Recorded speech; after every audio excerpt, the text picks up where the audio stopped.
Hey everyone, welcome back to the channel. Thanks for tuning in for another episode. I recently got stopped at a local hardware store by an angler who recognized me from the YouTube videos, which is totally awesome.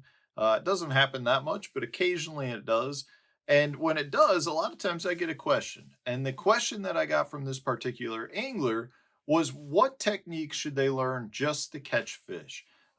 They have a couple of young kids. They're out there. They're inexperienced anglers, so they want to go catch more bass, but they're not sure what it should be. And he even said that he watches a ton of YouTube content and feels overwhelmed because everywhere he looks, people are talking about the next and best and greatest technique.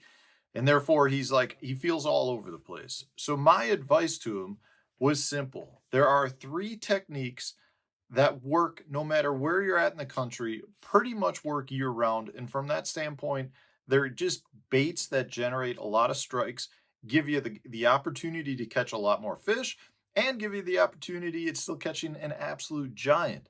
So that's what I want to go over today are these three techniques that I honestly, when I was doing guide trips, these were techniques that I would refer back to all the time because they just caught a lot of fish and you can be inexperienced and still be able to do it well enough to catch a lot of fish. All right, so let's break this down, guys. The first and potentially the best, in my opinion, is this guy right here, a small swim bait. When I say small, I'm going to be talking anywhere from 3.5 inches or smaller. You pair it up with a small light jig head. So this is just the 3/16 ounce core tackle tush that I've got inside a 3.3 Kitech swing impact fat swim bait.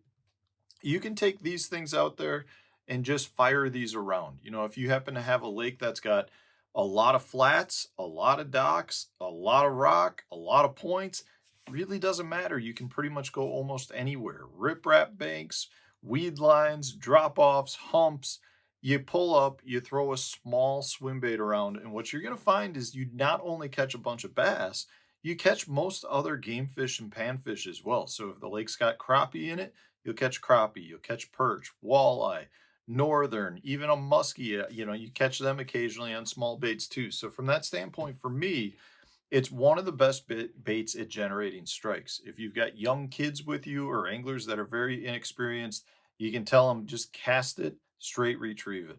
And because the bait's constantly moving, generally speaking, they know when they got bit versus when they didn't get bit. And from that standpoint, I absolutely love to throw a small swim bait around. So that's probably my overall go to. Now, the second, and this may surprise some of you, is a drop shot.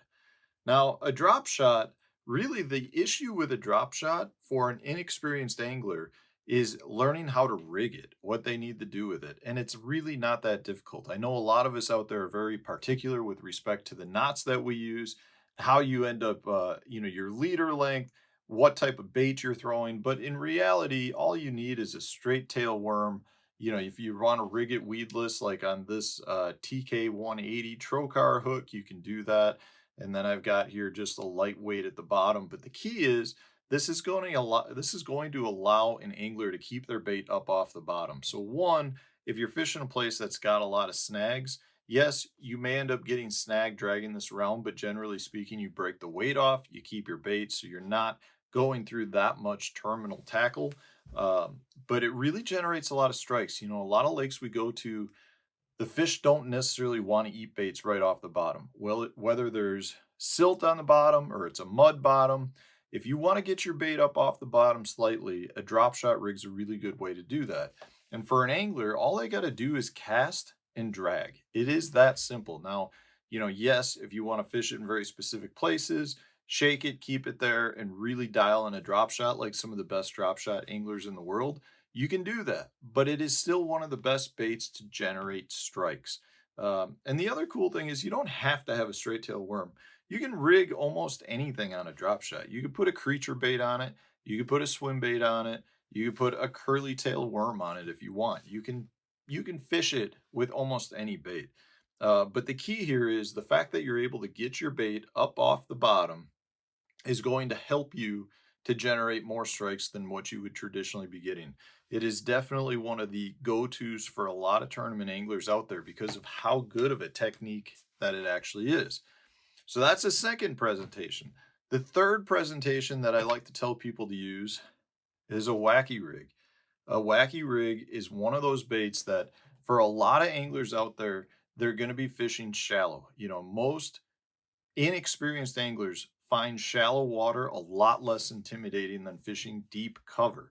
You don't have to have the electronics. You can just use your eyeballs, go down the bank, throw at all the cover you see, whether it's a dock, a lay down tree, a rock pile, a grass clump. Pretty much no matter where you're at in the country, all year round, there are going to be some shallow fish. And a wacky rig is one of those baits that the fish find very, very hard to turn away from.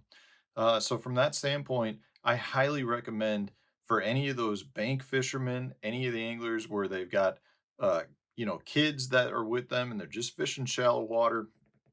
You don't have to necessarily even be throwing at specific targets. If you've got a bank that's got just a lot of random scattered stuff, or you've got a shallow flat that's got holes in the grass and you just want a fan cast, you can absolutely do that too. But a wacky rig is one of the all around best baits to throw at bass. They have a very, very hard time denying it. In this case, you pretty much just need to grab whatever 5-inch soft stick bait you like. This is the Berkley Max Scent, the General. I've got it paired up with the Core Tackle Wacky Shot. And this is one of my go-tos for fishing for shallow bass. But if you're an angler looking to put more fish in the boat, still have an opportunity at a personal best, and you've got kids that are learning how to fish and you just want to catch more fish, these three techniques are, in my opinion, the overall best techniques at generating more strikes. And again, it's not just bass. You catch a lot of other non-bass species, but other game fish on them as well. Just fun ways to fish. Catch a lot of fish. Keep you in tune with the overall sport. Get you to the point where you feel comfortable with these three techniques. Then you can start working in some of the more complicated techniques. So this is the advice that I provided to the person that I ran into in the hardware store. Hopefully, it was helpful to him. Let me know in the comment section, what other techniques do you guys feel are really good at generating strikes and can get those inexperienced anglers the opportunity to catch a few more fish. So thanks for watching, guys. I appreciate all of you out there. If you enjoyed today's video, hit the like button, subscribe to the channel if you haven't done so already. Stay tuned. We'll have a new one coming out tomorrow for you.